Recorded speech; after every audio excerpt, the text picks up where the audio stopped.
All right. Good morning, everyone. Trying to adjust my camera there. Okay. Morning. Welcome to week 2 of the Spring Intermittent Fasting Challenge. Today, we're going to be diving into how to eliminate intermittent fasting side effects. So I really wanted to touch on this because there are a lot of questions at the last live stream, specifically talking about like maybe intermittent fasting headaches, just adjusting or transition period type of situations. So I wanted to make sure we can go through all of these because a lot of the things that come up with intermittent fasting tend to really just be more of a transition period. And there's a lot of things you can do to address this and make it a lot more sustainable. So if you are new and you don't know what's going on, we are doing the Spring Intermittent Fasting Challenge right now. It's the 4-week Spring Intermittent Fasting Challenge with the meal by meal planning, the Facebook group. We actually just hit 10,000 Facebook group members, which is amazing. So many people in the Facebook group who are just really supporting one another. So it's been fantastic. Lots of people in chat already. Good morning. Good morning, Darla, Kitty. Hi, Becca, Camille. All right. Okay. So let's just dive straight into this. And if you want to learn more about the Spring Intermittent Fasting Challenge, you can check out the details down in the description below. Not too late to join. It is just the 2nd week right now, and it's running for 4 weeks. So feel free to jump in if you guys are new and you want to learn more about intermittent fasting and have like a meal by meal structure as well. Okay, so first things first, of course, with the intermittent fasting side effects, if you are on any medications, always really important to check with your doctor because there's some medications need to be taken with food or at certain times. So really important that you're actually letting your doctor know that you're using intermittent fasting so that they can adjust that if necessary. But let's jump straight into that first, like intermittent fasting side effect that's probably the most common, and that's the intermittent fasting headaches. That's, of course, what you guys probably saw in my thumbnail too. That's really common because of a variety of reasons. Muscle cramps is another iteration, essentially, of this. And it comes down to an electrolyte imbalance. So one thing that can happen, and the main thing that actually causes a lot of the benefits with intermittent fasting, is that insulin levels are starting to decrease during the fasted state. It's great if you're looking to achieve a weight loss goal or help address insulin resistance because insulin is that storing hormone and it allows for lipolysis or the fat burning process to be turned on. But one thing that can happen with this is that it also causes your body to release a lot of stored water as well as the sodium that goes along with that. Traditionally, we think of sodium as something like really evil and bad just because it's been displayed that way for a long time in nutrition. But this is actually, they've done trials where they try and replicate the sodium level causing hypertension or the increased blood pressure, can never really do it. And so what they've actually found in a common quote side effect of intermittent fasting is that decreased volume and decreased pressure as a result. But sodium is super, super important for nerve transmissions. It's actually the main electrolyte that causes our body to allow our brain to connect with the rest of our body via the neurons. So really important to be getting enough sodium so that you don't get those electrolyte imbalances. Common signs of that is going to be headaches or muscle cramps. Muscle cramps usually due to magnesium, which is also an electrolyte, but it can also result as well from the sodium, which I forgot to mention because I finished my coffee before this, but keto coffee cheers, guys, to week 2. Unfortunately, I already downed this one.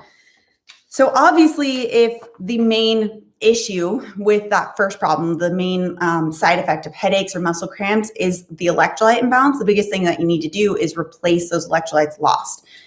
I don't know if you guys have seen a lot of electrolyte replacement type of products on the market. Weirdly, a lot of them are low in sodium, which is the main type of electrolyte that you actually need in order to get that electrolyte balance in. Again, probably just because sodium was demonized for so long, but it's actually really important to be getting sodium in. It helps address any potassium issues. Potassium tends to be lost when sodium's lost as well because it's trying to hold on to the sodium because it's that important. So by addressing sodium, you can actually address a lot of the other types of electrolyte imbalances too. So since we need to be getting enough, it's been estimated actually that it's anywhere between like 2 to 5 grams can be lost per day of sodium while using fasting or while using a protocol that really decreases insulin because of that huge loss. So, we usually think of like drinking water as a thing that's going to be really important. That is really important. But if you are just drinking water and not replacing it with more of electrolytes, you're actually making that electrolyte issue worse. It's actually further diluting the amount of sodium in your body. can lead to something called hyponatremia. Something actually, if you are a marathon runner, you're often warned about because you can drink a lot of water and not replace with the sodium. It can actually be lethal in certain circumstances. So you really want to make sure that you aren't just drinking a ton of water and not replacing it with the electrolytes. You can just use a fair amount of sodium or salt within your food if you wanted to go about it that way. But you can also just make sure that you're starting off the day in that hydrated, electrolyte balanced state during the fasted period is by using anywhere between an eighth to a quarter teaspoon of sea salt. Usually it's going to address it for most people because you are going to probably be using salt within your meals as well. But some people, especially if you live in a hot environment where you're sweating, losing more salt as well, or if you're exercising a lot and sweating and losing even more, then you might need to increase it from there. But that's the biggest, most important factor here for this first, intermittent fasting, let's call it side effect, is the headaches. And that's really just making sure that you're getting that electrolyte balance. Okay, I want to say hi to some people here as well. I will be answering questions too, so feel free to add your questions in here. I'll try and get to most of them at the end, but if I see any that pop up that are really relevant right now, then I'll make sure to address them too. Paige from Indiana. Hi, I have a cousin there. Good morning, David. Good morning, Kathy from Ohio. Colin in Las Vegas. Hi, Mary. Nina in Chicago. Hi. Oh, hi from Brazil. Awesome. Okay, so let's jump into that second intermittent fasting side effect. Remember, throw your questions in the chat. I'll be getting to those as well.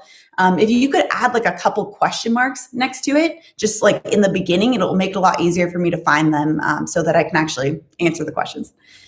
Okay, so the second one, also probably one that most of anyone who's first started intermittent fasting is familiar with, and it's feeling hangry or angry and hunger combined, the most lethal form of hunger. This, again, is probably more of a transition period for most people where you're transitioning from eating frequently throughout the day, getting that steady flow of likely glucose throughout the day, where your body is reliant on that steady state of energy and isn't really used to using your own fat sources as a fuel source yet. So you aren't getting that steady supply from something other than food. So your body just takes a little bit of time. For some people, it's anywhere between 3 days to 3 weeks, depending on how carbohydrate reliant and how many meals you were having previously that you're used to. So, it just depends on how long it'll take for you to really adjust to where you're not feeling hungry.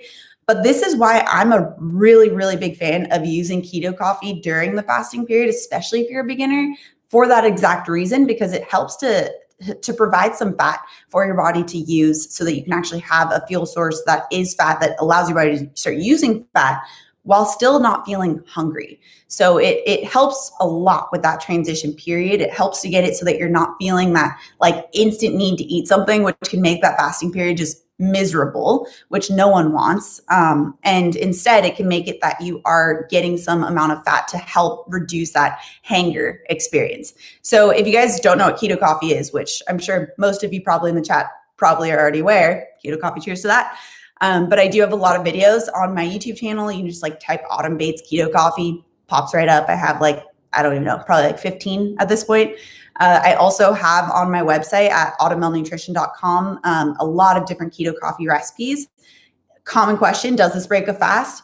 Not from the insulin perspective. If you're looking for like the migrating motor complex, which those of you who are following the complete intermittent fasting bundle or have been following my channel for a while know exactly what I'm talking about. It will break that migrating motor complex or stop it. But if you're looking for more of the fat burning perks, especially for that transition period to using intermittent fasting, that's where you can use a keto coffee. It's a good option. And for those of you who are wondering if my editing just makes me talk fast, no, it's just me, as you guys can see. So I see Toby says, when I'm eating a lot of meat and fat, you don't get hangry anymore. Yep, exactly that reason. So if you aren't new here, if you are using the A in nutrient timing, you know that if you eat the protein, fat, and fiber, especially the protein and fat, because those really trigger the peptide YY and CCK, which is that satiety hormone or the satiety hormones. It makes it so that you're not going to be hungry and you have a steady ability to tap into your own fat stores as well. Sydney from Pacifica. Good morning. Okay. So someone asked regarding the electrolytes. So going back to the first option, Richard says, good afternoon from NYC. Are electrolyte pills a good substitution? So just like I mentioned, it can be, if you don't like to just take salt, you can do that.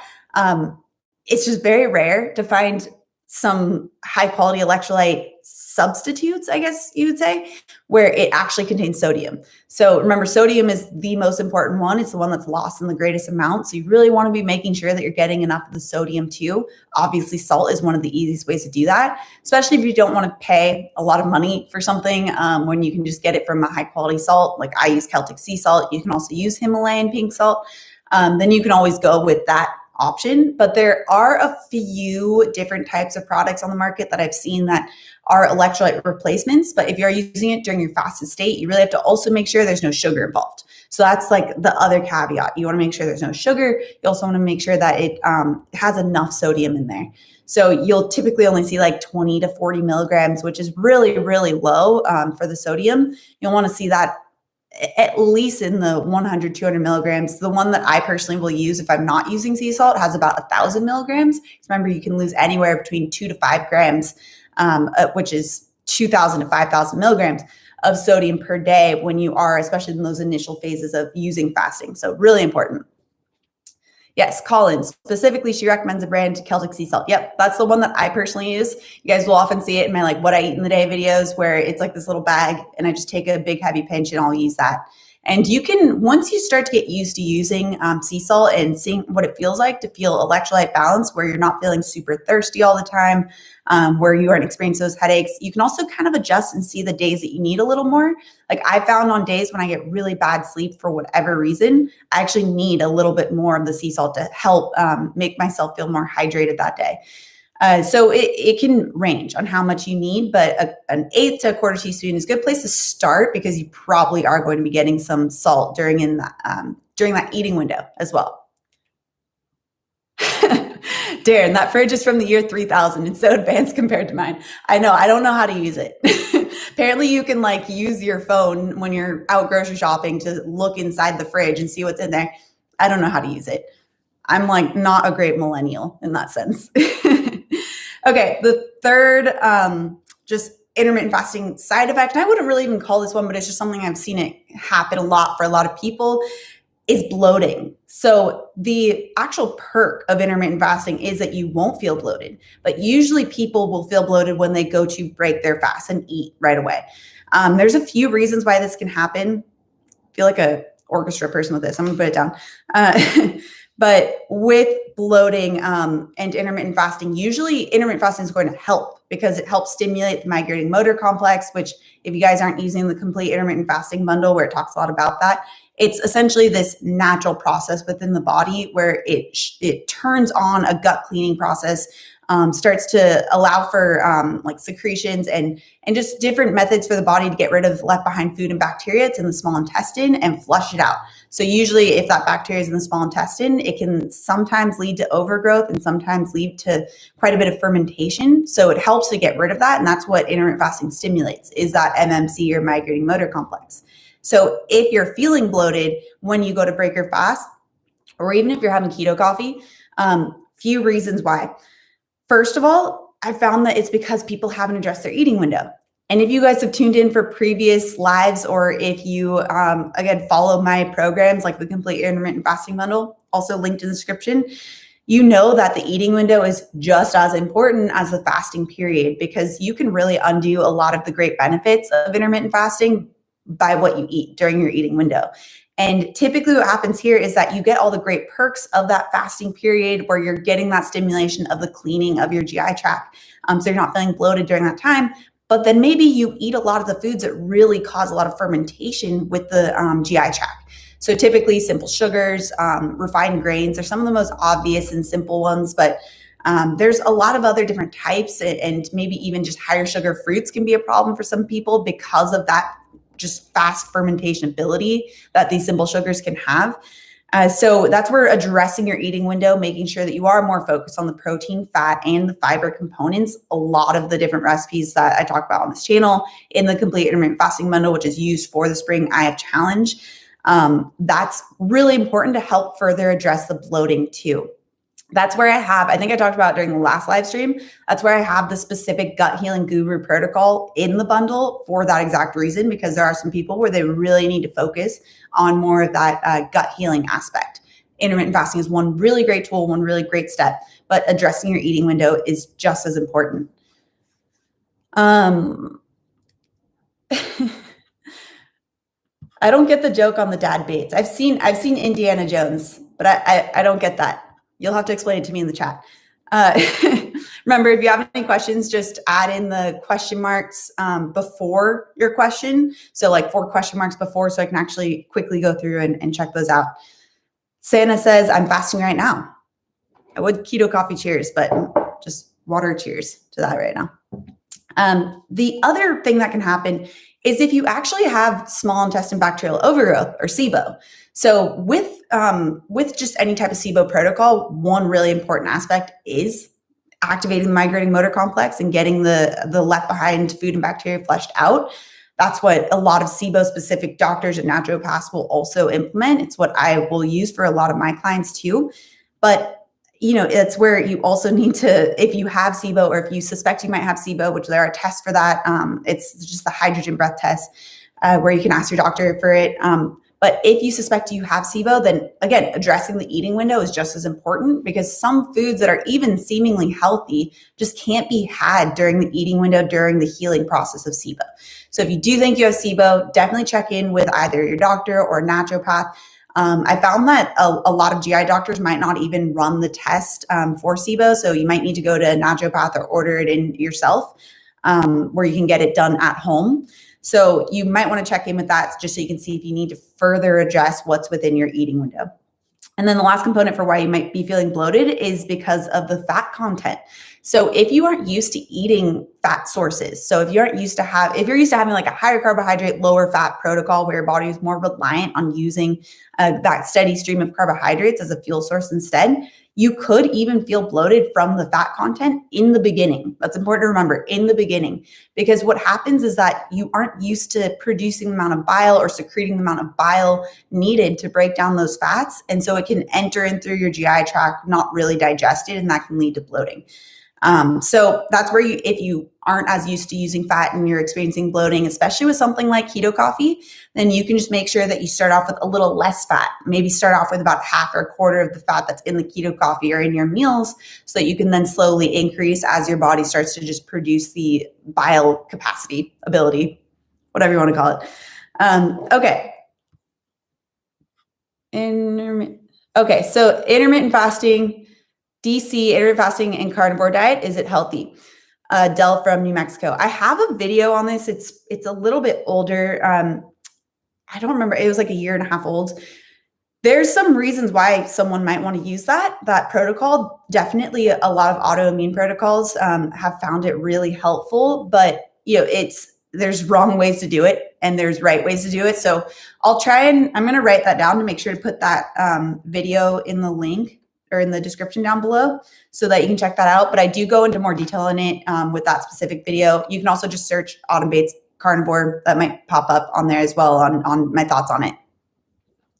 Okay. That's a great segue. Can't pronounce names. I'm sorry, but can't stop binge eating the end of a long fast. Any tips?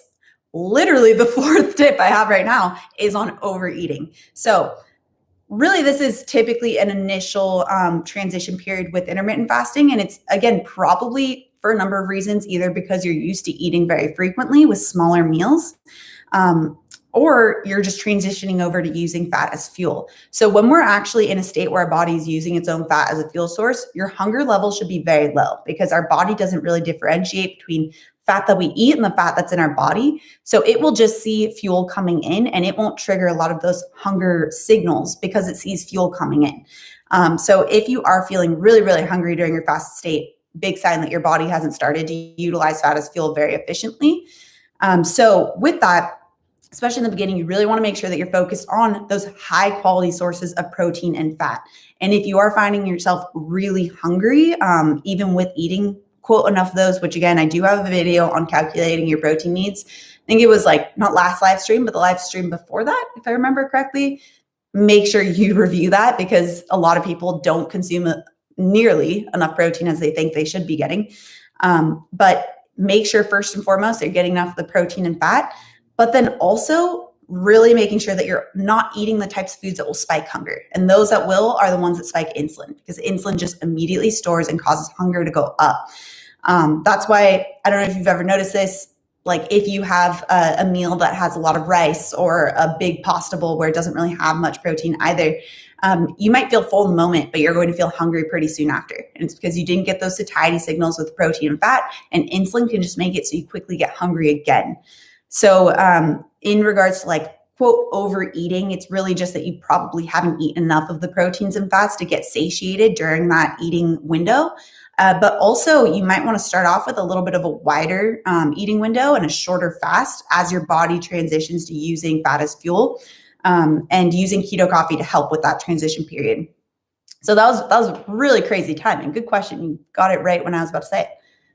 So Giovanna is asking, is intermittent fasting effective for fat loss? Specifically, actually, that's what intermittent fasting is really great for. There's a 2020 review on intermittent fasting and weight loss studies. So where they took all the studies, the clinical trials on intermittent fasting, and they found that intermittent fasting specifically helps address fat as a fuel source. So it specifically helps to utilize fat while minimizing using muscle. That's one thing about just a typical calorie restricted protocol. It doesn't really discriminate against those fuel sources. It will also tap into muscle. So that's where intermittent fasting can be really useful. There's a few reasons why, and I think I get into it in a bit. I have my little notes again, so I don't go on too many tangents. But there's, with intermittent fasting, it does help to decrease insulin, which turns on lipolysis, the fat specifically burning process. But it also makes it so it increases growth hormone, which protects muscle. So that's where intermittent fasting does have a bit of a leg up on other protocols. So defeatherly, this is a little off topic, but cooked or raw vegetables. If you're focused on gut healing, cooked, definitely. It just is a lot easier to break down, a lot easier for your body to absorb the nutrients so that you don't put too much stress on your GI tract during that digestion while you're focused on healing your GI tract as well. But if you don't have GI issues and you have a lot of difficulties losing weight, then raw vegetables would be better. Okay, so Liz is asking, is it actually bad to drink keto coffee without caffeine in the evening? So is it actually bad to drink keto coffee without caffeine? So like decaf keto coffee. There's still small amounts of caffeine in coffee that's been decaffeinated. So I just typically try and stay away from any type of anything that will disrupt sleep, because the sleep is so important for every aspect within our body, for recovery, for making sure that we're actually able to produce the melatonin for that recovery and deep sleep, and having those lower stress levels the next day, and being able to utilize fat as fuel better. So I just wouldn't risk it. That's just my very conservative stance on that. Darla, IF is great for fat loss. Yes. Water cheers, because I don't have keto coffee right now. Evening, everyone from Botswana. Wow. Awesome. Okay. And by the way, I'm going to go into the next tip, which is a little counter to the first tip or the fourth one that I just went over. But if you're just joining in, this is a live stream for the second week of the Spring Intermittent Fasting Challenge. So if you haven't already joined in and you want to join the AM Peeps, you can check out the description with the link below. The link in the description below. Can't talk right now. Okay. The fifth intermittent fasting side effect is opposite of the other one, and that's undereating. So we talked about how it's really easy when your body's utilizing fat as a fuel source to actually be not hungry. Like, that's the main thing, is that intermittent fasting and lower insulin levels, especially if you're eating the types of foods that we talk about where it's protein and fat and fiber rich, then you shouldn't really be feeling hungry. But this can go to the extent of where you're never hungry. And so you're not even able to get enough protein for your needs. Few things can happen here. So if this is where having a body fat scale is a really good tool, preferably if you have like a gym or, some type of doctor's office where you can go in where they have the InBody machine. I'm a really big fan of that one instead, because the InBody is much more accurate than a lot of the at-home scales, but at least you can get like an idea with the at-home scales on how your body fat and muscle mass is changing. But the best way that you can tell that you're quote under eating is if not only body fat is going down, but also muscle mass. That's usually a big sign that you're not getting enough nutrients for your needs. Another sign, this is more of a longer term issue, is hair loss. So you'll see this with a lot of really calorie restrictive type of diets. So if you're not getting enough protein overall, you're going to be seeing muscle loss, and you're probably going to be seeing hair loss as well. It doesn't really have much to do with the fasting period. It's more that you aren't getting enough nutrients. And if it's because you're not very hungry, then that could be an issue. So if weight loss is not a concern, there's a few things that you might want to do. So first of all, opening up the eating window, making sure that you have enough time to get in enough nutrients for your needs. That's one of the first most important factors. But then obviously addressing the meals themselves. So with increasing hunger, one really effective tool is to increase your exercise level. So increasing the walking, increasing the strength training. That's actually why, I forget when, it was like in the late 1800s, early 1900s. Nutrition history is fascinating, by the way. One day I'm going to do some videos on that. They actually advised against, like doctors back then advised against exercise because it increased hunger. So in this circumstance, when you're under eating, actually increasing your activity level can help to increase hunger. So that's a really great tool. Plus, just getting in some type of strength training is really great for preventing osteoporosis and improving insulin sensitivity. So just overall a good option. But then this, again, might seem counterintuitive to what we talk about often, but you might actually need to add in a little bit of starch to your meals to help increase hunger. So remember, we talked about that exact opposite with the quote overeating tip for, I believe, the fourth one. But if weight loss is not a concern, and if you just really want the benefits of intermittent fasting and you're finding that you're not hungry and you're not getting enough nutrients for your needs, you can actually stimulate your hunger a bit by incorporating some starches. This is actually something I did recently with a client because she was recovering from an illness and she just had zero type of appetite whatsoever, which is very common for when you're feeling sick. Even though she wanted to achieve a weight loss goal, in order to help first boost the appetite to not have any issues with losing muscle mass, which is not good. You don't want to be losing muscle mass because that's hard to regain. So in order to do that, we help to increase the higher quality starches. I mean, this isn't to say like go eat a pack of Ritz crackers or something, but higher quality like butternut squash and sweet potatoes, those higher quality options where it actually contains some nutrient value as well. And she was able to increase her appetite and get enough of the proteins and fats that she needed to help her feel better and to help recover too. So especially if weight loss is not a concern, and if you are really focused on, and if you are not getting enough of the nutrients for your needs, adding a little bit of starch or just first starting off with increasing your exercise level can really help with that. Need some water, guys. Do you hear how hoarse I get from all this? Okay. So I see a couple questions before I get to the last two on here. I want to make sure I can answer some more. So Stephanie's asking, will I get the same benefits if I am unable to work out during the fasted state on certain days? So you won't get the same growth hormone benefits. There's definitely something to be said about working out during the fasted state, completely fasted state, for the growth hormone perks and muscle protecting perks. But, you're still getting the exercise benefits of lowering the insulin resistance or improving insulin sensitivity and making sure that your body's actually building stronger bones as well as stronger muscles. So if you can only get it during the eating window, great, fine, that's awesome. But if you can get it during the fasted state, especially once you're more fat adaptive and so you have the energy to do it, then during the fasted state is when you get more of those growth hormone protective effects. Okay. Oh. This keeps jumping around. So Paige said, does the Complete IF bundle include the Nerdy Kitchen and Thriving cookbooks? It includes the Thriving cookbook. So not the Nerdy Kitchen, but it includes Thriving. So Complete Intermittent Fasting bundle includes the 7-day IF detox, which was just recently updated. And I just love so much. It's like my favorite thing. But it also has a 21-day IVE program, the Level Up Guide, which has all of those really specific protocols, and like the Gut Healing Guru, the Hormone Balancing Pro, my wedding protocol, which wasn't able to have this last year, but I'll be using it this year. And also has a Thriving Cookbook. So it contains all of those. And I think it's like $30. I have to do the math. Yeah, $30 less than if you were to buy them individually. Also linked down in the description below.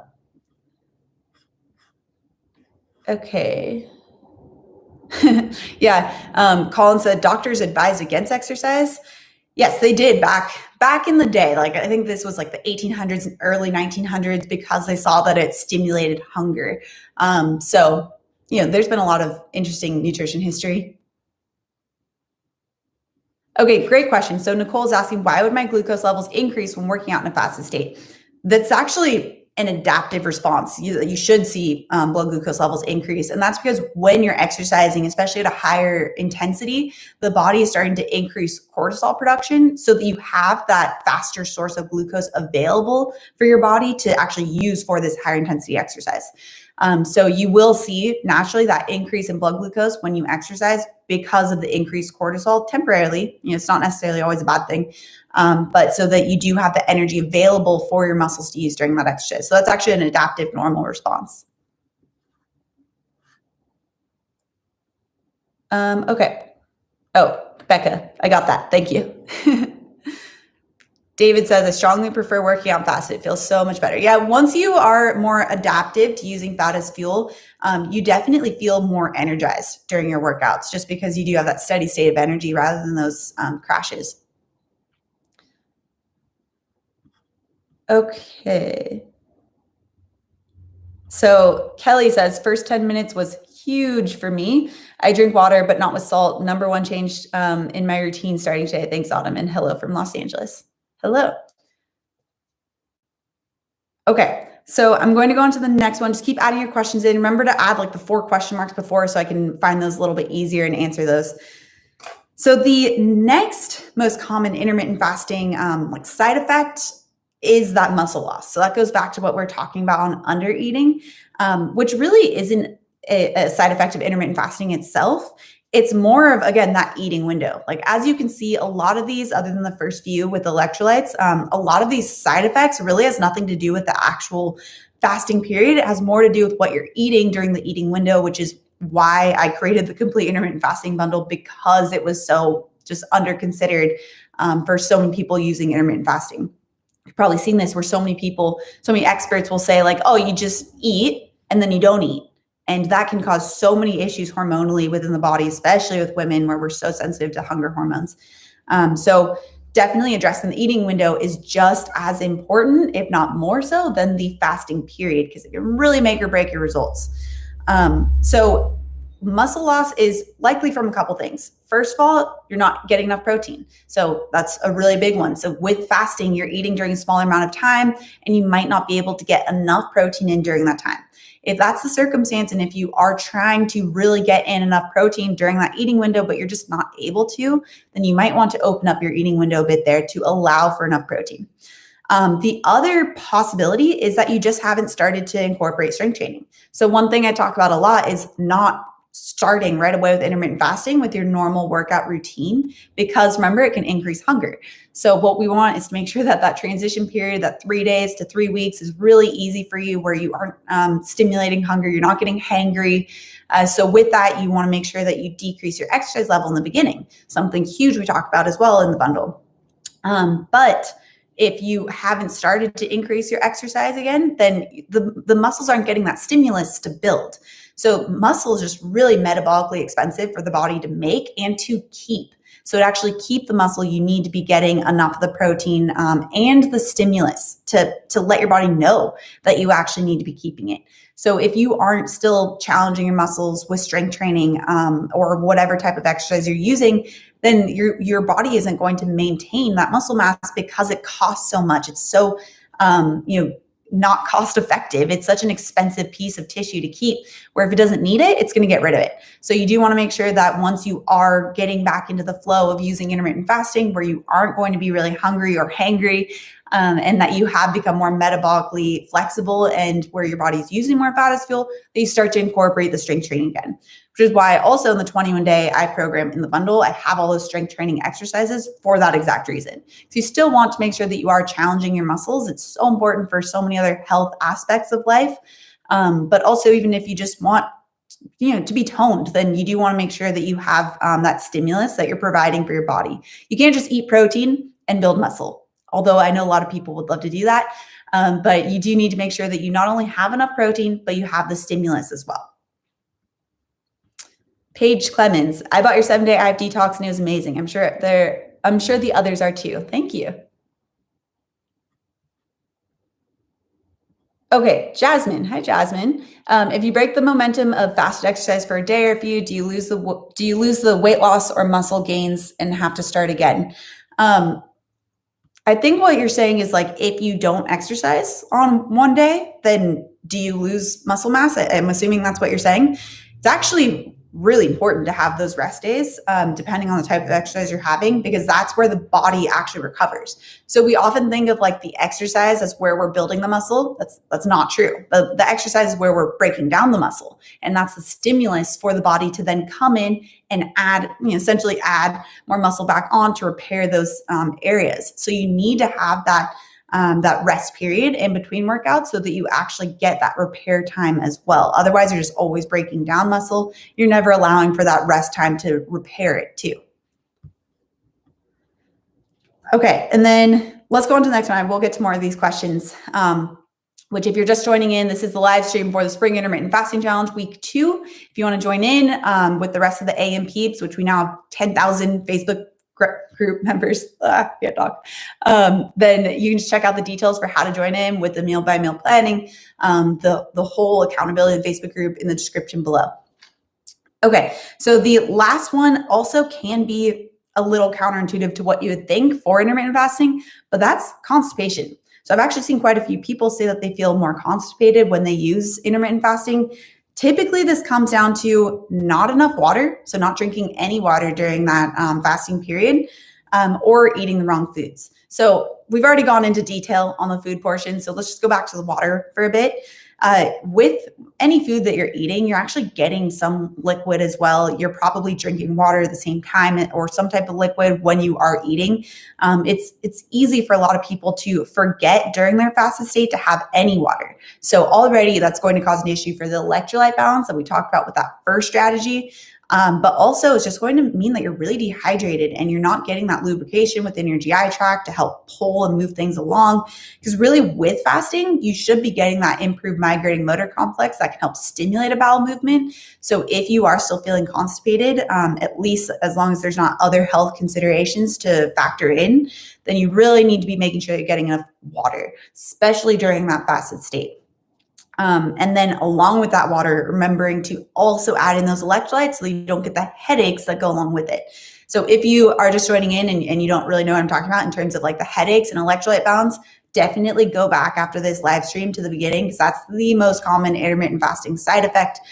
So you really need to be making sure that you're getting in those electrolytes as well as the water. Okay, so let's get to some questions here.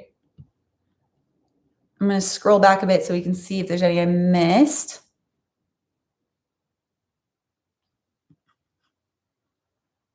Okay. Paige, had the chia brekkie bowl to break my fast, the and granola and berry compote. That berry compote, I've been making the berry compote with cottage cheese, which I know is hit or miss with a lot of people. You either absolutely love cottage cheese or you absolutely hate it. I absolutely love it. Trevor, my fiance, absolutely hates it and like can't even see it. But if you like it, add the berry compote. It's delicious. D. Featherly, intermittent fasting has completely changed my life in every way for the better. Thank you so much. Congratulations. That's amazing.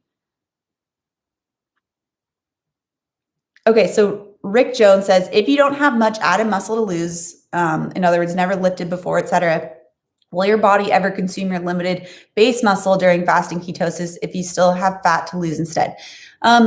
So it depends if you're actually also getting protein needs that your body needs. We still need to be getting protein from our diet. You can't just purely have fat all day and only eat fat and get into like deep ketosis and not get protein.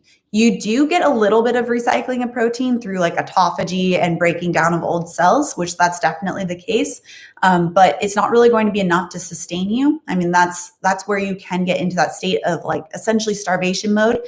Even the most keto heavy proponents, where you're looking at really, really, really high fat, where it's like 90% of your intake, they still will tell you to make sure that you're getting protein. Protein is crucial. It's still important to be getting enough. So you definitely want to be making sure that you're still getting the protein. And even if you're not lifting, you still need it to create hormones. You need it for literally any system that's being broken down during the day and needs to be repaired at night. You need amino acids for that. Great questions, guys. Okay. Thank you for all the advice, Autumn. You're welcome. Keeps jumping. Okay, Colin, can you discuss frequency? How often is it okay to fast? With a shorter intermittent fasting, 16-8, can I literally do it every day? How much do I need to be giving my body a break? Well, you are giving your body a break by having fasting. I think that's one thing that people forget is that we have a lot of natural systems within the body that are turned on during fasting. It's kind of like asking, this is maybe a little extreme for some people, but it's kind of like asking how often you should sleep. Like you should be giving your body a rest every single night. You should be giving your GI tract a rest every single day, whether it be by using some type of fasting protocol, the 16-8, the 12-12, 14-10, whatever it is, or even by having a meal structure where you're having that 4 hours of a gap in between meals and not even using fasting. So it's really important to be giving your GI tract a break. Otherwise, you're not getting that important just natural process within the body of the migrating motor complex. You're not getting it turned on. So whether it be, like I mentioned, using intermittent fasting or having breaks between meals and not using intermittent fasting, really important to be getting that migrating motor complex stimulated. Great questions. Okay, so yeah, so a couple people asked about headaches on here. Like I mentioned, just scroll back to the beginning of this. I talked a lot about that in detail because that is the most common intermittent fasting side effect. Okay, so how do you know if you're exercising too much or too little? So for too much, this is where you can start to see a decrease in muscle mass. So remember I talked about when you're exercising, it breaks down your muscle.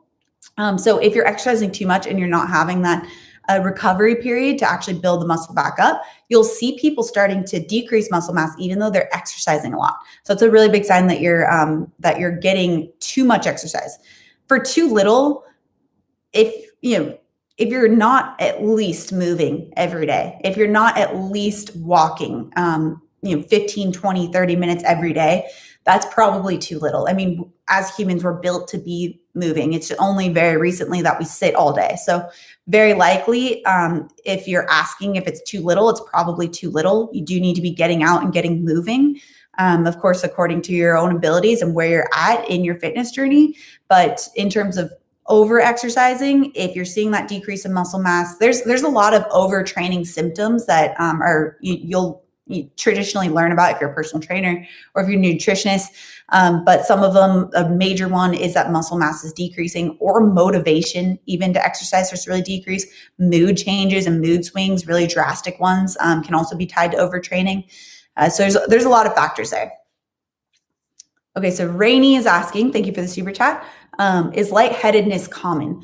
So that's actually can happen, usually because of an electrolyte imbalance. So remember I talked about how lower insulin levels causes the just water and electrolytes to be lost. So if you're not replacing that water and if you're not replacing the electrolytes, then something can happen where just the blood volume is lower. So it's usually an adaptive response, maybe for the first 3 days to 3 weeks, where the body's getting used to actually rebalancing to this new state. But making sure that you're actually getting the water to recover from that is really important, along with the electrolytes. There are other more serious health factors that have nothing to do with fasting. That lightheadedness can be an issue. So if you've addressed that with the water and the sea salt and you're still experiencing that, then you might want to check in with your doctor because it could be something separate. Connor's asking, how many grams of protein per day on Omad? I have a whole live stream on this. I actually have a shorter version coming out, I think this week, where I break down how to actually calculate your protein needs in like 3 minutes. You guys have been really liking those like short videos, which I understand. So either go back to my live stream on that, which was like a couple weeks ago, or make sure that you check in. I think this week I have a video coming out on how to calculate. Okay, remember guys, put the multiple question marks in the beginning just so I can make sure to find your questions. Oh, I have negatively affect or decrease stomach acid, therefore causing gut issues, intolerances over time. Stomach acid also typically decreases just as we age. So great question. But just as we age, stomach acid production tends to go down. So that's where using things like apple cider vinegar can help. It really depends on the person on if it's going to cause any issues with stomach acid. It's usually going to cause stomach acid to go up just because you haven't really eaten anything yet. But if you notice a decrease there are some doctors or naturopaths where they'll actually either prescribe HCl, that you're actually taking HCl to help with that, because it's very common to see as we age in general that the HCl or stomach acid production is going to go down. Sophie's going to go lay on, yep. Sophie's laying on the carpet. Wow. Hi, Miss Autumn, watching from Q. Oh my gosh. Do you guys hear how I need water? My mouth is like sticking to itself because I've been talking for so long. What's on my t-shirt? Queen. Okay, what kinds of workouts should I do while fasting for weight loss? If you are new to intermittent fasting, then it's really important not to dive straight into your normal workout routine, because it does increase hunger, and because higher intensity exercise does increase the need for using carbohydrates as a fuel source. There's just inherent basic physiology for higher intensity exercises. The higher the heart rate goes, the more the body needs to utilize a fast burning fuel source, which is going to be carbohydrates. So especially in the beginning, I never really recommend using the higher intensity exercises, but then as your body adapts, you can definitely start to reincorporate that. This is really gone into more in depth, especially with the athlete protocol in the complete intermittent fasting bundle. Teaches you exactly how to use that, especially for more higher intensity training or for endurance training, which actually fasting is a really great option for endurance training as well, because it is a lower intensity exercise. So it's a really great option to be able to utilize more fat as fuel. I really wish I had that when I was training for the marathon, because I hit the wall hard because I was using the traditional methods of, nutrition back in the day when I did my own marathon, and using higher carbohydrate and eating frequently. And it was the worst experience of my life. I don't recommend it. I absolutely crashed. Miserable. So if you are training, definitely check out the athlete protocol and the complete intermittent fasting bundle. It goes into so much detail on how you can actually utilize it for the different types of training, whether it be strength or endurance. Also link down description below. So you can, with the spring challenge, use any of those protocols, just depending on where you're at in your journey.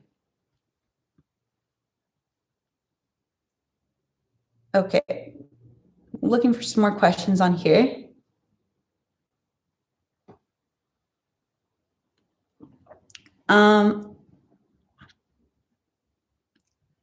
Just want to make sure I'm not repeating myself for some of these. There are a lot of these questions I did answer a little bit earlier, so you can always just rewind a bit. So Elizabeth is asking, if you do not have a gallbladder, can you incorporate ox bile? Some doctors will have, patients incorporate some type of bile supplement. It just depends on the person. Some people are still able to have enough bile. It's not as concentrated as when you have a gallbladder, but you might still be able to be fine without having to supplement it. But that's also where you just check in with your doctor on that. You might not need it. I have plenty of clients who don't have gallbladders who don't need it, but some definitely do. So it's worth to checking with your doctor on that. Usually they'll do like a stool sample and see how you're breaking down fats. Okay, I'm going to answer a couple more questions here, guys, for today's live stream. Okay. Carolyn is saying, new to intermittent fasting. I started at a 16-8 schedule, but now I'm averaging 19-hour fast. My goal is weight loss. Does a longer fast typically help, or should I switch back? Yeah, so longer fasts therapeutically can help for some people, especially if you're super insulin resistant.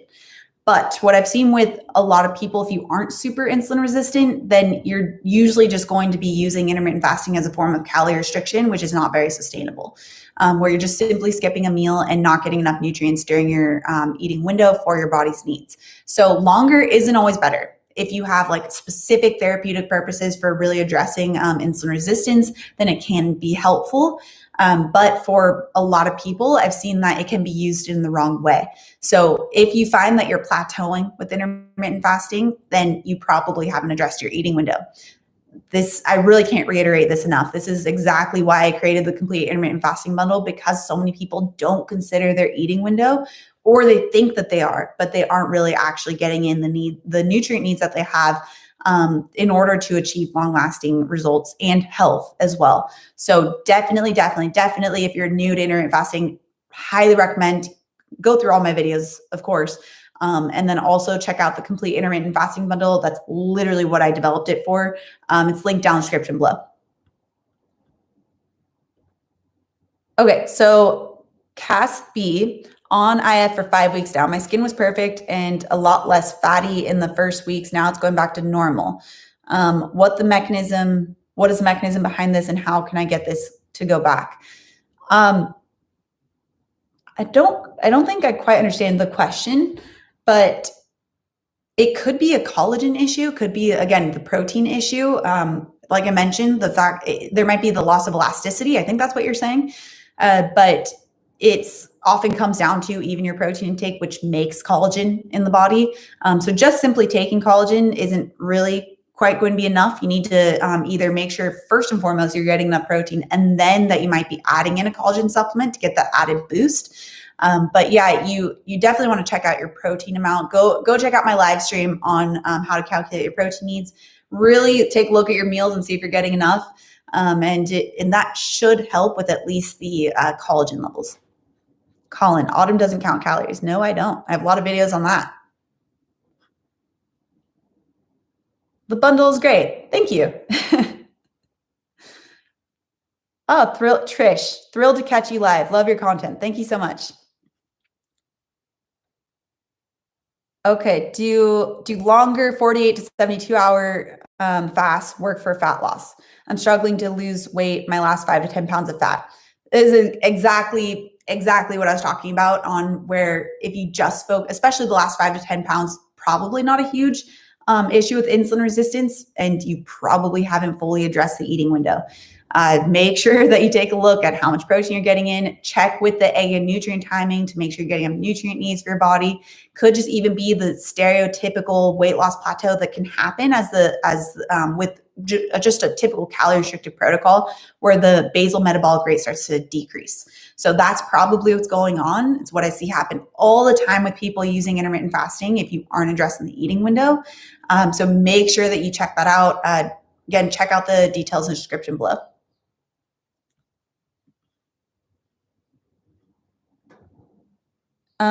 So David is asking, if we have been intermittent fasting for a while, does it make sense to jump straight into the level up guide? You can. The 21-day IF program I typically recommend just starting off with, just because even though it does talk a lot about the basics of intermittent fasting and how to use it for your lifestyle, it also dives a lot into the A and nutrient timing, which is then built upon in the level up guide for the specific protocols. You can always start off the level up guide, see if it fulfills your needs, or if you need to go back to the 21-day IF program. That's always an option too. So you can always start off with level up guide, and if you find you need to go back to 21-day IF, it's definitely an option. How much weight should you be losing weekly using intermittent fasting? Oh gosh, guys, it's so variable. I have some clients where they lose, a steady 1 pound a week. Others where they lose 5 pounds in the first week, or within the first couple weeks they lose 10 or 20 pounds. It really can vary. What I've seen, and from my own research on clinical trials on intermittent fasting, as well as my own experience with clients and the AMPs, this variability can come down to where the insulin level is for a lot of people when they first start.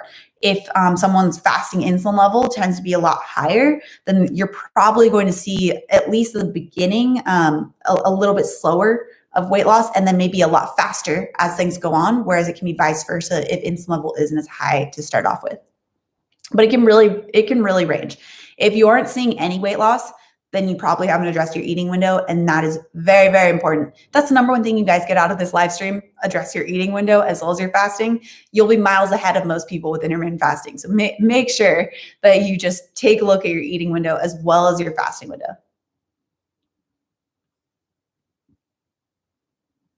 Okay, so I'm going to pick one more here, which, guys, I will be for next week's live stream for the third week. I had to think about that. Third week of the Spring Intermittent Fasting Challenge. Obviously, I only do the live streams on what you guys want to hear about and what you want to talk about. So while I'm answering one more question, if you could put in the live chat what it is that you guys want to see for next week or what you have the biggest questions on and what you want to talk about, really helpful so that I can actually create the content that you guys want to see. So let me know in the chat while I just answer this last questions here.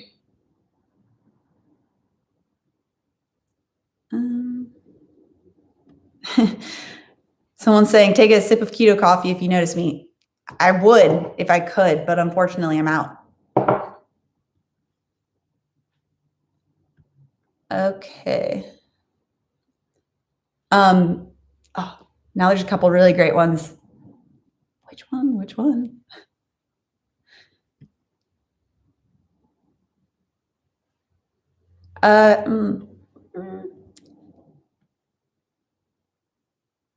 Okay, there's a lot of questions on exercise as well, but I just went into detail on that. Although I do want to dive into that. I want to answer another one on specifically fasting. There's some people asking about the normal ranges for insulin.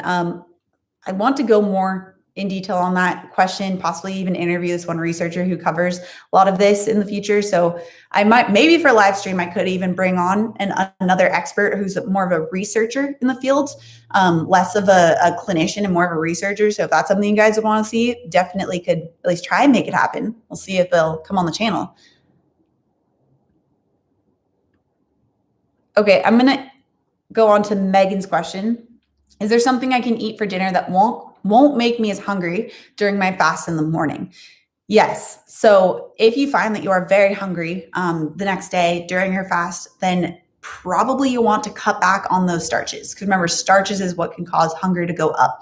So instead, focusing more on the protein and fat specifically, maybe even not as much fiber, only for the sense that fiber can make you prematurely full. So that's the one caveat with fiber for some people, is that it can stop you from getting enough of the protein and fat. This is something I've seen a lot, especially with my female clients, where really great at eating a ton of vegetables, but it can make you feel full fast. It can cause that stretch mechanism within the stomach to be activated and tell your brain you're full and satisfied. Whereas the protein and fat is going to have more of that sustainable, the more hormonal aspect of satiety, where it triggers peptide YY and CCK or cholecystokinin, and then tell your brain and your body that you're full and satisfied. Also provide that stable fuel source too. So likely either you need to cut back on the starches and really emphasize the proteins and fats, or even check to see the vegetable to the protein fat ratio that you're getting in. If you're not getting in the protein and fat for your body's needs because you're eating so much of the fiber, then you might even need to either cut back on the fiber or cook it. That's one way that you can still get in the same amount, but not cause as much of that stretch mechanism as well. So if you love having like big bowl of salad at dinner, it might not be a good option for you to have as large of a salad in the evening, because it could be stopping you from getting enough of the protein and fat. I'm not sure if you guys can see or hear Sophie, but she's snoring back there. Okay, guys. So like I mentioned, this is the second week right now. We're just starting the second week of the Spring Intermittent Fasting Challenge. Already just so many amazing interactions in the Facebook group. If you're in the Facebook group, you know exactly what I'm talking about. So many people involved. It's been amazing, like truly amazing to see how many people are involved in the challenge. So if you want to join in, definitely not too late. We have a lot of really great members in the Facebook group. We have obviously the meal plans and the programs to use for it. And then we also have a lot of great prizes like bone broth, coffee, matcha, superfoods, collagen, a lot of great things for one randomly selected grand prize winner at the end. So if you want to join in, check out the details for the Spring Intermittent Fasting Challenge down in the description below.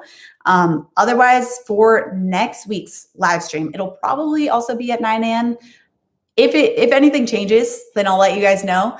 But make sure that you're either commenting in the chat, or if you can comment below this video after it goes live, like if you're watching this after it's live, so that you can let me know what it is that you want to see. Like literally, I do not have any idea what I'm going to be talking about next week until you guys tell me. And I try to see what it is that most people want to talk about and then create the content around that, so I can actually make sure that I'm helping address your guys' needs as much as possible. But yeah, just let me know in the live chat, but also if you can on the actual comments so that I can see those within the video or right under the video itself. It's really, really helpful. But otherwise, thank you guys for tuning in. Remember, details for the Spring Intermittent Fasting Challenge down in the description below. Add in what you want to talk about next time. And I'll see you guys, and Sophie will see you guys next week. All right. Keto coffee cheers or water because I'm empty and out. And I'll see you guys next week. Bye.